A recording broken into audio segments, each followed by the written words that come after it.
Today, we're going to go through a relatively quick agenda, and it's kind of an overview. We're not going to kind of solve any detailed technical problems today, but I wanted to definitely give you a good primer on why you need a website, and then specifically how to create a website that's going to actually generate leads for you. And so we're going to talk about why that's important, and maybe a little bit different than you're thinking right now. Then I'm going to talk through some design principles on sort of how your website should be conceptually designed, and some important elements that will actually allow that website to generate leads. Oftentimes we think about beauty and we forget the practical part of the lead generation and what people need to do to actually inquire with you and your business. Then we're going to talk real briefly about how to position your website or maybe your landing page. On this call, we've got insurance folks, mortgage lenders. We'll probably get some independent brokers and agents. We may actually have companies and startups. So all of those have kind of slightly different needs for local search marketing, but I'm going to talk about kind of the core places to start that, and the essential elements of kind of doing it right and making an impact so that you can be found in your local market, which is always a good, no matter how big you are, it's always good to kind of start local. For a lot of reasons we'll talk about. And then we're going to talk about potentially how to use your website in the sales process in order to close more deals. So that's kind of our agenda today. Again, any questions as we go along with this, definitely drop them in the chat and we'll make this as interactive as we can. All right, so here's a go. First and foremost, why? Why do you need a website? Again, this kind of varies from depending on what you're actually in. Let me pause my notifications here. Sorry about that. Okay. So why you want to actually have a website. And again, obviously there's the lead generation component, but there's also a couple other things that are super important to the why of this. One, you want to own your own brand. So if you're working for a company, or if you're working for an agency or something like that, it's always critical that you in some way own your little piece of the brand. So depending again on your particular situation, if you're a startup, you own the company, then maybe your brand is sort of synonymous with the company. Like myself, I own Kaleido, which is a digital agency. Sort of Bill Rice and Kaleido are sort of synonymous, and I own that, so that's okay. But if you are an employee or you're an agent under a broker or an agency, there are a lot of reasons why you want to start securing your name, particularly in your local market, because sometimes those relationships can change. And you would hate to do a great job building the brand that you're under right now and then leaving it and always having to, as a salesperson, which is kind of what this is sort of targeted at, having to start over every time. So we're going to talk a little bit about owning your own brand is always a good idea. Obviously, do this in a good way, in collaboration with, if you're working for a company or whatever. You don't want to, violate any non-competes and anything like that. But there are ways to kind of, in a good way, own your own brand. This is a fact that so many people forget and underappreciate. Every single client, no matter where they come from, even if they're a referral, they're going to Google you. They're going to Google your name. Even if you hand them a business card and say, hey, call me if you need, XYZ, they're still going to take that card and they're going to Google you. And they're probably not going to call straight from the card. In fact, the card is probably going to get lost, and then you're going to hope that they remember your name and your company, and they're going to ultimately Google you. So start with that fundamental assumption that they are going to Google you, and you should do the same and see kind of where you stand and where you position. This is probably the most important reason to have some level of website and good local positioning for your name and, again, potentially your brand. And then last but not least, just simple client convenience. So no matter what you sell, if you're in the services business, your financial services, obviously if you sell a product, if you're any sort of professional services, a lot of times a client, even if they're interested in working with you, will like the convenience of sort of filling out your contact form and then having you get back to them, or potentially real quickly trying to find your phone number because, again, they threw away your business card. So just that simple convenience. Or maybe they just want to ask you a question, but they don't want to get on a long phone call with you. They certainly don't want to get into a sales conversation, but they simply just kind of want to leave you a note or email you. Again, by Googling it and using the website, this goes a long way to just kind of creating convenience and good customer service for your clients. So those are kind of my 3 top. Any questions about that? Any other reasons? Yeah, in the chat, actually, just out of curiosity and question's sake, what are some of the reasons that you guys are thinking about sort of having your own website?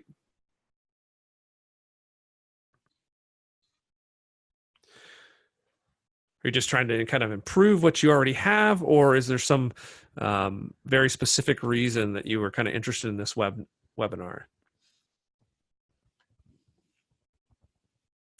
Okay, so we'll take a look at that. Nobody's volunteering their suggestion to generate leads. Okay, Lou, do you already have a website right now, and you're just trying to get that one to generate leads, or are you thinking about starting a new one in order to start generating? Okay. Perfect. Okay, so this webinar is going to work for both, whether you're actually envisioning a brand new website, and I'm going to kind of show you how to do that, or you're just trying to kind of get more out of the website that you have. So you're in the perfect place. Captive agent. Okay. So this works too. Like, even if, let's say you're an insurance person and you work for an agency, State Farm or something like that, and they give you kind of the obligatory landing page.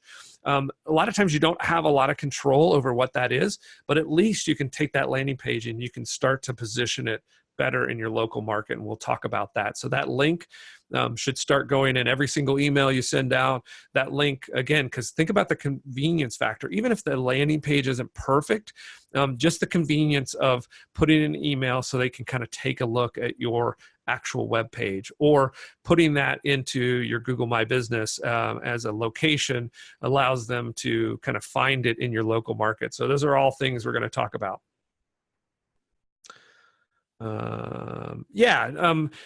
Again, this is a decision you have to make. So there's a question about kind of insurance agents as far as like the landing page and having your own. Again, I'm not going to get into the rules because there may be rules about what you can and can't do. I think you should start to have, as an insurance agent or as a mortgage broker, you should have a personality page that is just you. And doing business with you. And you can obviously co-brand that with your current agency or your broker, so that they can, when they're looking and searching for, which is probably what they will do, they're searching for Bill Rice, they'll find Bill Rice. If they search for Bill Rice and you work for State Farm, the chances of them finding the right place is hard. So that's kind of that. But if you are given a landing page that has your name on it, you can certainly use that in your positioning as we go through and some of these suggestions. So keep the questions coming, and I'll try to address them as I understand them and see them. Okay, so first and foremost, when you're building any sort of website or you're trying to improve the website you have, always think about focusing on conversion. So what is a conversion? That's what produces a lead. And sometimes there's all kinds of debate as to what a lead is. But when I'm talking about a lead and when I'm talking about a conversion, I'm talking really one of two things happening.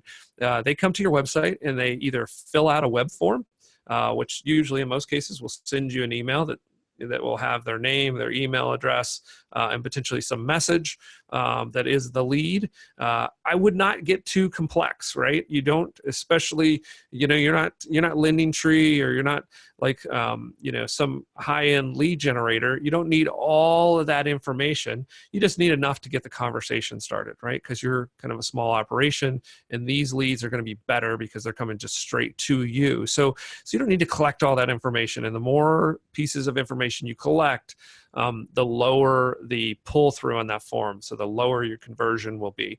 So that's one element of conversion, just web form fill out. And then the second one is a phone call, right? And so that means, any sort of page that you have, definitely put a phone number on it.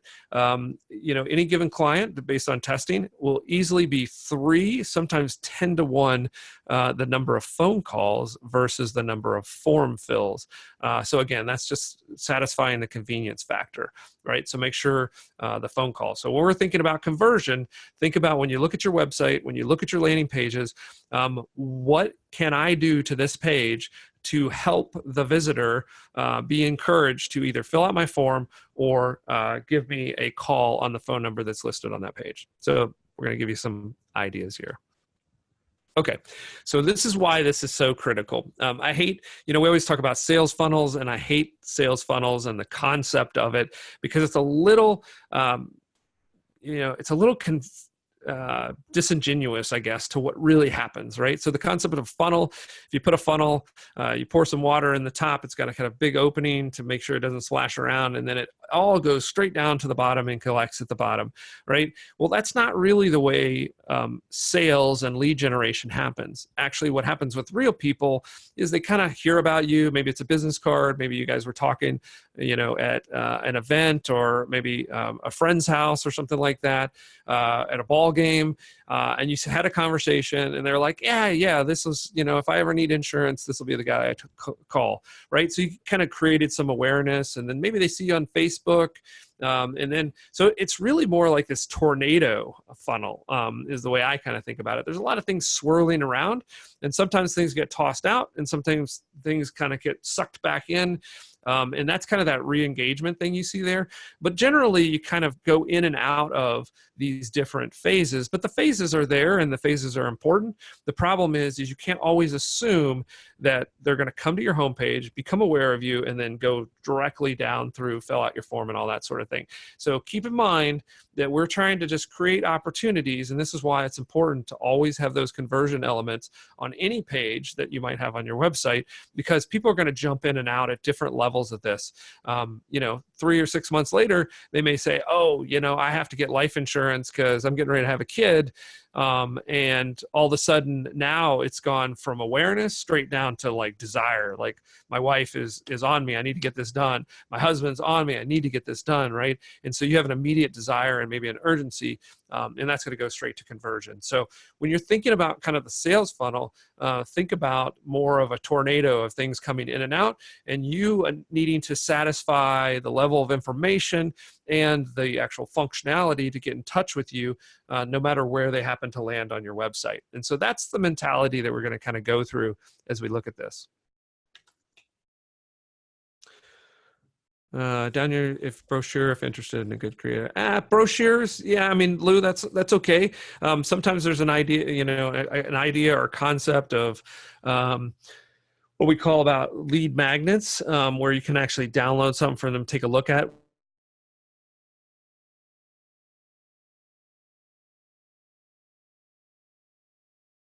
We won't go into this. I've got another webinar about kind of drip emails and stuff, but maybe that first autoresponder kind of delivers that brochure that gives them maybe some information they can kind of consume until you actually reach out to them and call them. But I don't think I would just let them download it off my website and kind of walk away. But again, there's a lot of reasons for having that brochure, but maybe I would try to actually get them to ask me the question that's bothering them first, and that's just going to make a better lead for you.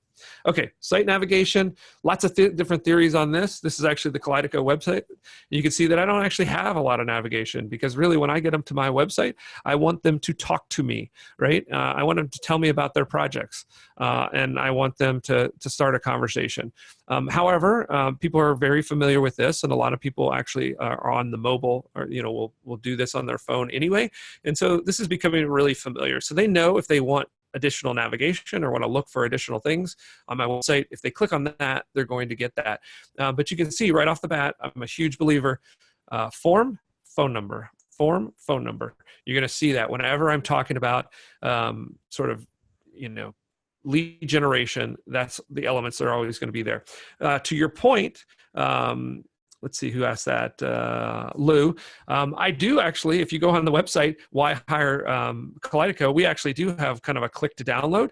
I'm trying to get them to get me in touch, but if you're just kind of stuck on that and you're like, oh, do I even want to reach out to them? If you click on that link, it actually just immediately downloads a little presentation, kind of like a flyer. So that's maybe a way that you could do that. Yeah, definitely. I think it's Addy. I hope I'm not mispronouncing that. But that's a good point. There's a lot of information already there. You want them to speak to you. And that's why, again, I try to give them the option to just ask me anything. Ask me a question is a great call to action, because sometimes when they see all that stuff, especially on some of these insurance landing pages that I've seen, there's like so much information, they're just overwhelmed. So giving them the opportunity to give you a quick call or just ask whatever question that they have and make it really simple and not overwhelming. Don't ask them their date of birth, their social, all that junk that most lead providers do. That's a whole different reason that they do that. But in your case, just say, hey, just ask me a question. So that's a super good point. Okay, so I was talking about kind of this little menu option here. So this is how I do my navigation, because again, I want to keep everybody super focused on generating a lead for me. But once I've done that, this opens up and you can see, like, I don't want my form to disappear. So even in my navigation, I have that form and I have that phone number. So it's always there, always there. Give them some different options. Again, the phone number's reiterated here. Maybe they just want to actually just send an email, or maybe they want to come visit the office. This is a real credibility thing. So even if it's a home office, try to get an actual physical address in your website. I think that ups your credibility a lot. And then again, there's tons of information on our website, but I really reduce it down to these 5 links, right? I don't want them to kind of do anything other than either learn more about the company. Maybe they're going to read some blog posts, which all have calls to action in them. Listen to my podcast, which has a lot of information. We get some conversions off that, or just contact me. So again, navigation, keep it super simple. Don't give them a ton of options. Options paralyze people on the web, so keep that to a minimum. Number of clicks. I won't show you a lot of examples of this. Well, kind of the last one is sort of an example of this. You want to minimize the number of clicks they need to get somewhere where they can actually convert, right? So there's no clicks needed to actually convert on my homepage. There's no clicks needed to convert on the actual navigation or menu. And if you were to go to a blog post, there's no clicks necessary, right? So don't kind of create these not to disparage, because it's a good tool, I guess, but kind of the notion of like click funnels, not the company, but just kind of the concept of kind of clicking through all these different things. Sometimes you can kind of overthink the process. For most of you, you don't need that sophistication. You just need, again, to give them the option to quickly give you a call or fill out that web form with a question, and that'll get the ball rolling. It also doesn't overwhelm them, again, or kind of takes down their anxiety over being in a sales conversation. If you ask them all those questions about the products and everything, yeah, that'll help you diagnose what they need as far as a product or a service. But you can do that on a phone call. You can do that once you're actually, built that relationship and are having, email conversations back and forth. Like, wait to get that information. You don't, again, want to kind of scare them away because you're asking all of this. Potentially, it's not personal necessarily, but it just feels too personal, right? All right, calls to action.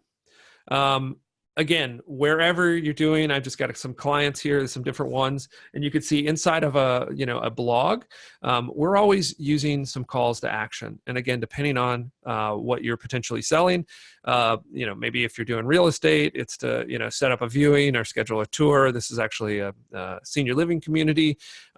If you're actually selling a product, again, asking a question is sometimes the best.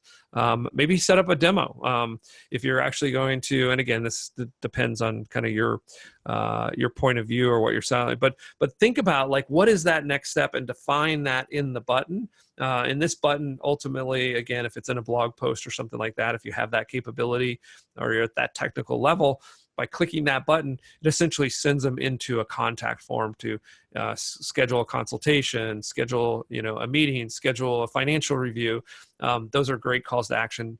ask us a question, ask me a question, is probably the best potential call to action. Just contacting us. Don't overwork the call to action. Sometimes is sufficient to do that.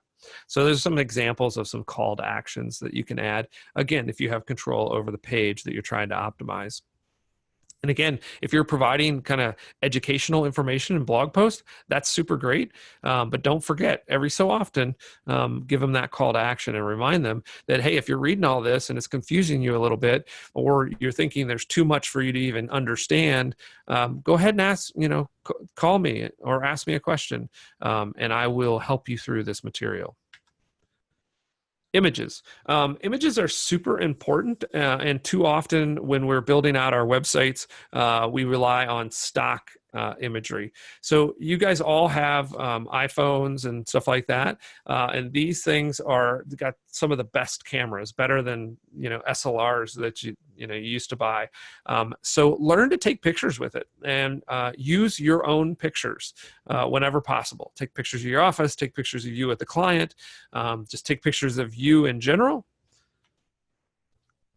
And so in this case, this is a little trick that we did one time, we do take all of the pictures and we only use our pictures on our website.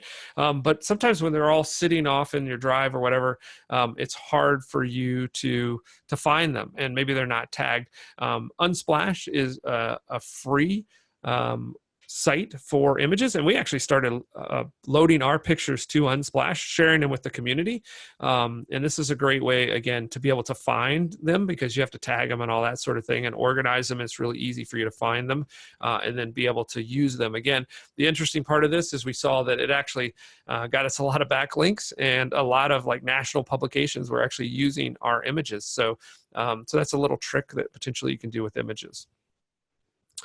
Sign up today, receive a free gift. Again, those are okay, but I think for the most part, depending on what you're selling or services, asking that question is still more powerful.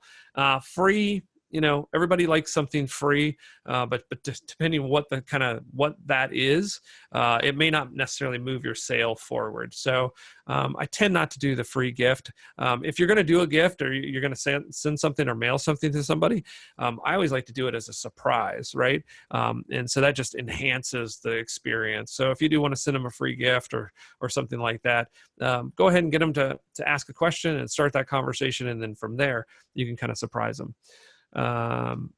Maximizing LinkedIn. So that's not in this particular webinar, but that's something we can definitely talk about in a future one, Joshua. But we're not going to kind of get into LinkedIn today. We're going to actually kind of focus on the website. But we can show you that in a future one, how to kind of use social media profiles for sure. Value proposition. Again, kind of using that website to sell.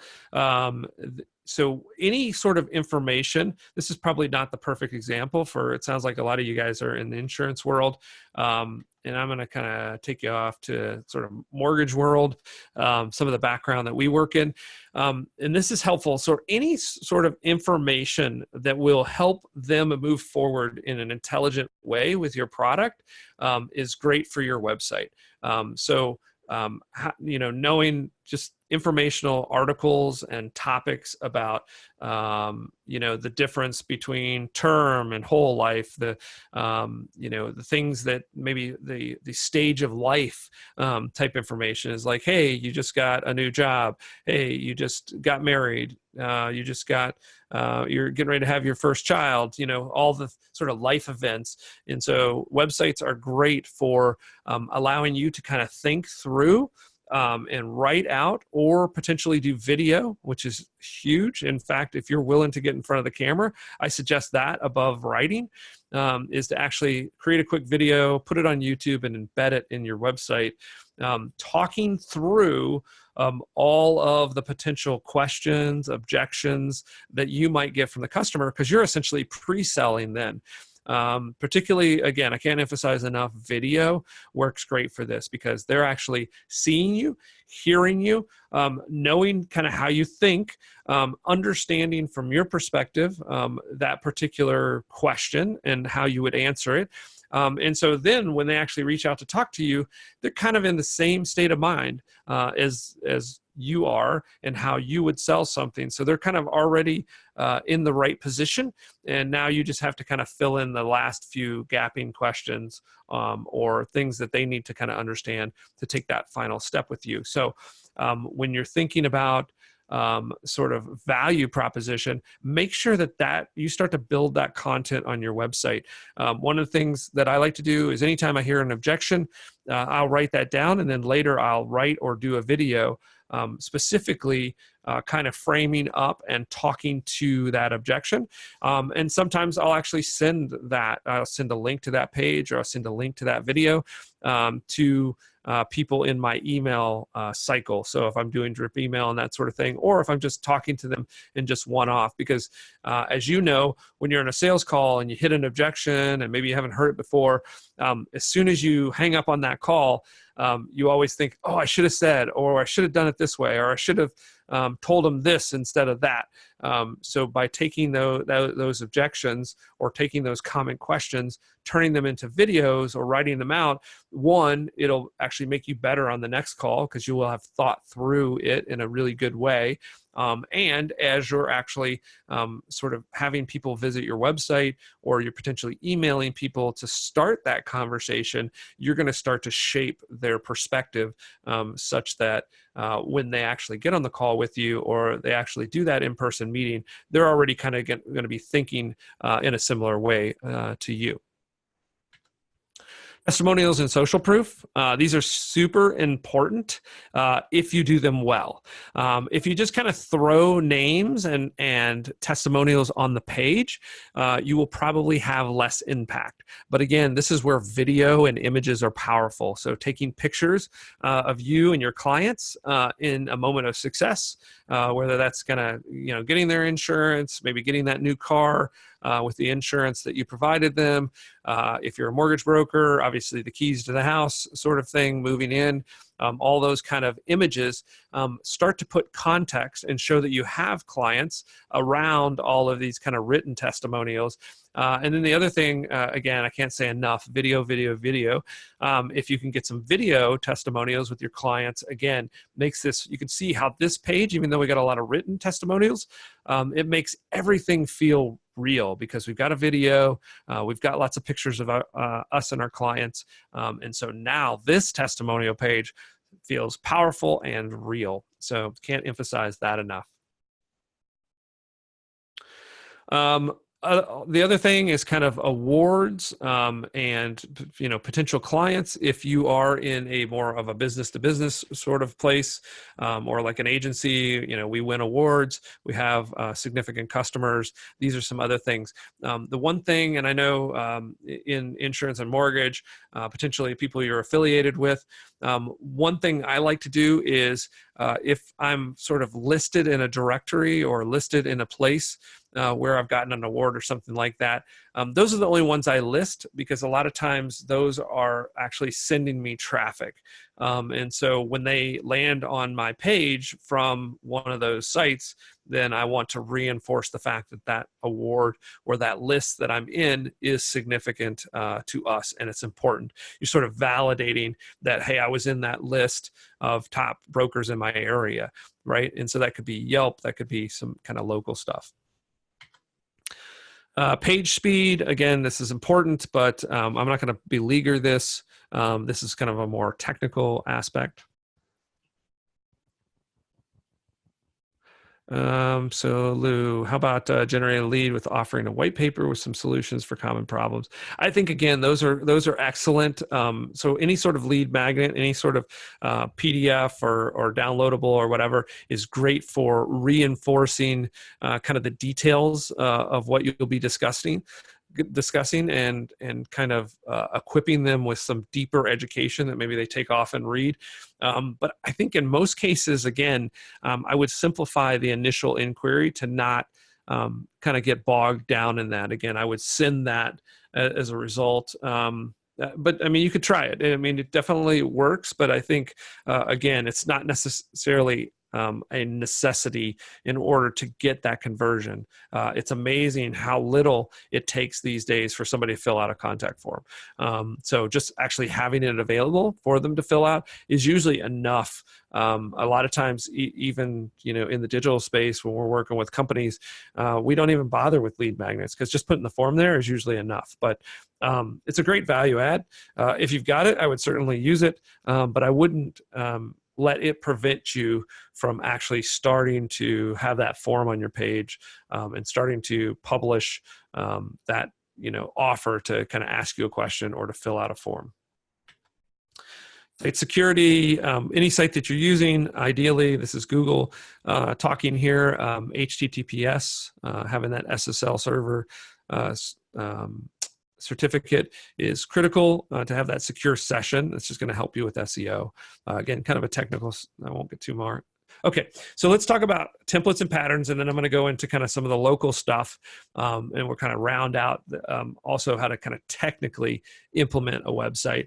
But like I have talked about through here, there are certain patterns that will just convert over and over again. So I'm going to walk you through a couple of just wireframe pictures of this. So you saw one on our website. This is a pattern that always works. People land here, fill out this. They don't need any more information than this, and it does really well. So this is a pattern. Again, what's your kind of main benefit, or what makes you unique, and then asking them to go ahead and kind of fill out the form or call you. This is kind of a more general version of this. And again, benefit, call to action, some sort of reason that they will benefit from filling out this form. And then the form, video, if you have it, imagery of you with customers is great. If you've got potential, whoops, kind of flip through there.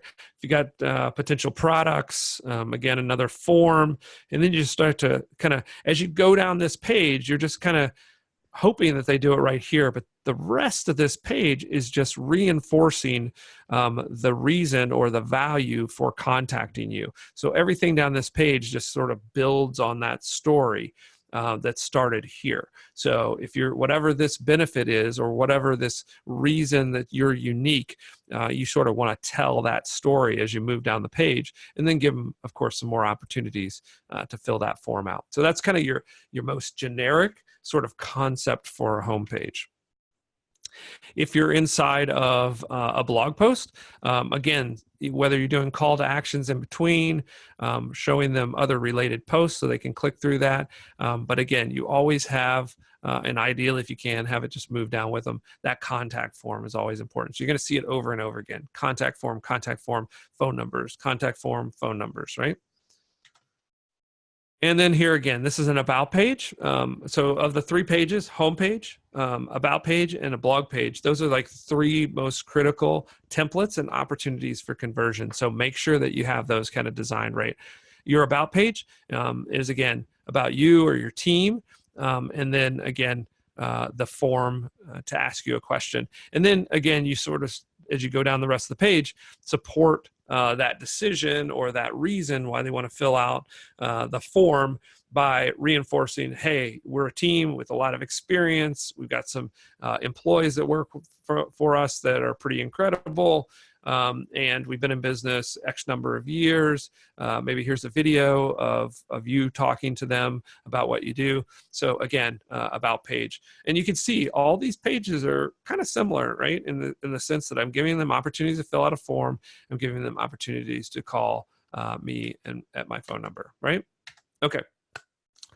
Before we do questions, I'm going to actually jump out here for a second. Okay, so I talked about sort of positioning yourself local. There are 3 things that you should walk away and do today if you haven't done this. You should go to Google My Business and you should claim your business or yourself and your location or your small business and put yourself on the map, right, in your local area. So this is super critical. You can do your name. You can set that on the map. Again, depending on your kind of privacy concerns, if you have an office location, then you use your local office location. If you're kind of working from home, it could be, your home address. It could be a PO box or a box that you rent that gives you a physical location. or if you've got like a WeWork or something like that. But ideally, you want to, again, put yourself on the map in that local area. And then when you fill this out, you're going to have lots of options of things that you can put in here. I recommend that you fill out and add as much information as possible. It's not going to actually give you an idea of this, but so these are the key points, right? You want to have your phone number in here. You want to have obviously an address in here. You want to have a website, ideally. If all you've got is a landing page from your insurance company, then use that landing page, right? You want to start to get it on the map. And then images of your clients, images of you. So put a bunch of images in there that you can control that make you feel like a real thriving business. And then again, there'll be some other things that you can do in here you can potentially post videos in here, put as much content as you can and invest as much time as you can in optimizing this or putting a lot of good information in there. It will just help your clients feel more comfortable about you. And because it's Google, this is going to help you get ranked in those top few results when people say insurance agent near me or search for Bill Rice, in a certain location, right? So exactly the same is Bing. So a lot of people, because they're using Windows machines and they're using Internet Explorer, then they will by default be in Bing. So fill this one out as well. Use all the same information, but fill it out so that you wind up in those local Bing searches as well. So set that up. The third one I generally recommend is Yelp. Now, a lot of people think, oh, this is just for restaurants, but there's a good possibility that your business or your location is already in Yelp. So you may be claiming it. If not, set up, again, your local entity inside of Yelp, because people will use this as reviews or leave reviews, and you want to kind of control this page as much as you can. You can't necessarily suppress bad reviews, so you always want to make sure you're doing good customer service, but it will help people find you, and it will help reinforce the notion that you are the best local option. So those are three that you should go ahead and fill out immediately. I was talking about kind of, this is a mortgage site that we run. This is more of a lead generation site, but you can see we got some value propositions. We've got national rates. These are not local lender rates. These are published by Freddie Mac. But one of the top questions, as you know, that we're trying to answer for them is, hey, give me a rate quote. That's what generates the lead. What are rates right now? I tell in the most kind of popular products, what's kind of the prevailing market rate. How are house prices? Are they moving up or down? So those are the initial things. And then just how to pick the right loan program, right? So we got some information calculators. Again, I'm thinking about like what information does that client need in order to convert into a lead for myself. The other thing, particularly and this could be also help insurance folks, sometimes they're anxious about their credit score. So giving them the ability with an affiliate program to kind of do their free credit score is a great way to get them over that anxiety. So we offer free credit scores on here. Again, you can do that through an affiliate program. And then, okay. So the last thing, and then I'm going to turn it over to Q&A and we'll wrap up the session, but how do you actually get the website done? I'm a huge proponent of WordPress, but it is a little more technical. Potentially, you'll need a designer and a developer to actually do that for you. But once it's already designed and set up and everything, it's pretty easy to use and add content to. And they've got plugins and all that sort of thing, so you can get really advanced features. So that is for somebody who is a startup, or maybe you already have a significant business and you're just trying to blow it up on the internet versus what you're kind of doing offline, or maybe just have been doing this for years. Now it's time to really take digital serious. So that's kind of probably your most expensive, but most powerful option would be put it on WordPress and potentially get somebody to help you build that website. Or if you're technical, it's not above most people who are tech savvy means to kind of do that in a fairly good way. For most of you, that's probably not an option. Either the budget's not an option, or maybe your technical capabilities are not an option, but you want to start really quickly starting to build your own personal presence on the internet. I suggest something like a Squarespace. Again, super cheap. You can start with some basic templates that they have in here.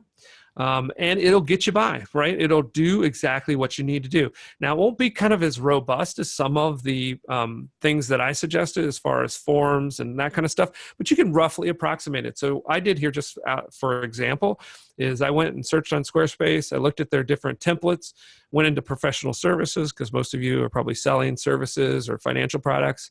And I just went to the very first one. So let's take a look at this first one, and I'll kind of show you how this kind of gives you everything that you need, right? Especially if you're going to sort of start out your personal brand.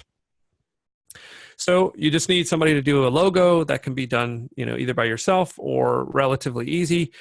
What is the main benefit? Like, why do they need to call you? Just write that in a sentence or less. Don't put a bunch of stuff here. You can see even in their example, get ready to take control of your finances, right? Or, ask me a question about your insurance, or let me help you, understand your insurance needs. Of course, it's got the menu. And so you can kind of flush that out, only have 2 or 3 pages or whatever. You don't have to get too much. I love this schedule an appointment. This is a great call to action for most of you. And that's already baked into this theme. And so if you go here, you can tell them, hey, why do you need to call me? Maybe the top services that you offer, and that'll be like the 3 pages. And maybe a picture of your office or whatever. I mean, you can actually kind of lay right in this without doing much, and it will convert. This is a pretty nice theme. And then everything's driving. You see how that's important, that call to action. Make sure that you stay consistent. But I like this schedule a free consultation. And again, it's baked into this theme. And so a lot of times you can fill out a form, you can ask a question, maybe you can call them, but to actually get them to schedule an appointment with you would be super awesome, right? And it looks like they have, some plugin that'll allow you to do that, and probably interfaces with your calendar, or you could use something like Calendly probably. But this, again, out of the box, super cheap, doesn't need a lot of technical capability, and you can have a really professional looking, ready to go theme that's going to convert. Okay, questions. Got just a couple minutes left here. Hopefully I gave you, again, this is sort of a broad introduction over websites and kind of how to make sure what to look for in making them convert. But hopefully it's got you a starting place, and maybe generated some questions. If you have any questions there, go ahead and drop them into the chat.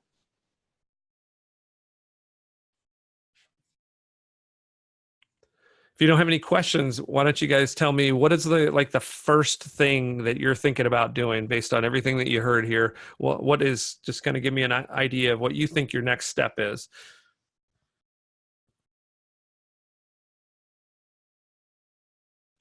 Yeah, so WordPress, I mean, you can get WordPress sites, again, if you're not going to do any of the development. If you're actually going to do the development work yourself and the design work yourself, and maybe use a pre-made template, if you're going to do it yourself, you can get a pre-made template for less than $100, and then you can, again, if you're technical, you can put that in, put in that pre-made template, configure it, and you can get started with that. WordPress itself is free.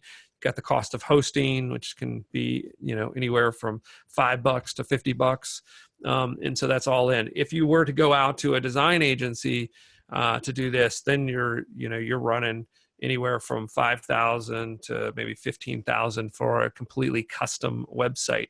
And that makes sense if you got a large lending business, or maybe you're an actual insurance broker and you got a large book of business. But if you've got a limited budget, you're looking for individual sort of portfolio stuff just to kind of build your individual brand, that's where a Squarespace will get you in there for just a few bucks every single month. And I couldn't see the visuals with the website. That's not good. Are you guys seeing like the Squarespace actual?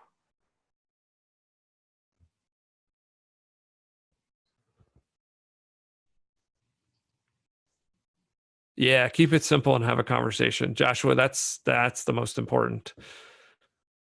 And again, if budget's not there or technical's not there, then again, encourage you to investigate and fill out these Google My Business, Bing Places, and Yelp. That's a good place because that's going to put you on the map. It's going to get your phone number there, and if you have a landing page, only seeing me. Huh, that's interesting. Let's see.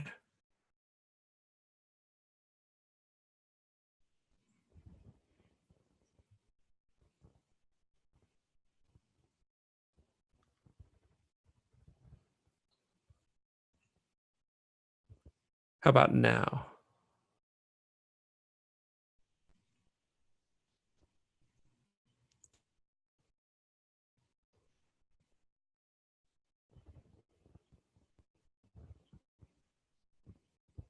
Let's try this.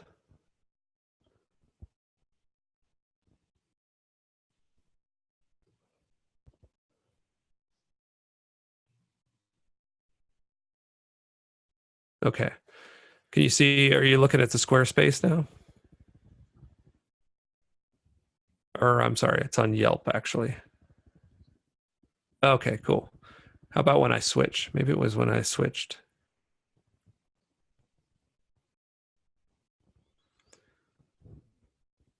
Here's kind of, this is Squarespace because it's probably going to fit with most of you. Okay, cool. So this is the one I was talking about on Squarespace. Again, based on budgets and based on you guys kind of doing it yourself, this is probably kind of the first best option. So anyway, this is that theme I was talking about. Schedule a consultation. There's obviously a plug-in there, so you can take a look at that. Advisable to convert a .NET to a WordPress site. So .NET and WordPress is kind of like two different things going on there. .com is always the best. So if you're, some name .NET, then that's valuable from a domain perspective if you can get the other domain. If you're talking about like a .NET as far as the programming language to a WordPress, I would definitely recommend that because a .NET site means that someone probably custom designed an ASP, ASP.NET site for you, and you probably can't do anything with it unless you're highly technical. Whereas WordPress, although there's an investment to be made there, once it's done, you'll be able to add content very easy. You'll be able to potentially change themes. It's easy and relatively cheaper to hire developers and designers with a WordPress versus a .NET, which is, if that's the case, it sounds like it is, Lou, that would have been sort of custom development. So every time you want to make a change, you have to pay a developer an hourly rate to kind of do that. And that's probably, that bill is going to probably add up to a lot of money. So would definitely recommend that. Okay, guys, seems like the questions are going to slow down. Again, would love for you to kind of tune in, and you're obviously on email list, or you kind of came across me promoting this through our normal channels. We're going to try to have these webinars every couple weeks. And so if you have suggestions, reach out and email me at bill.rice@kaleidoco.com. For any future topics you want to hear about. I heard some people talking about LinkedIn, so we'll probably do a little session on that coming up. But about every 2 weeks, kind of look for that next webinar, and we'd love to have you back next time. Again, thanks for attending and all the great questions, and we will talk to you on the next one. Have a great one.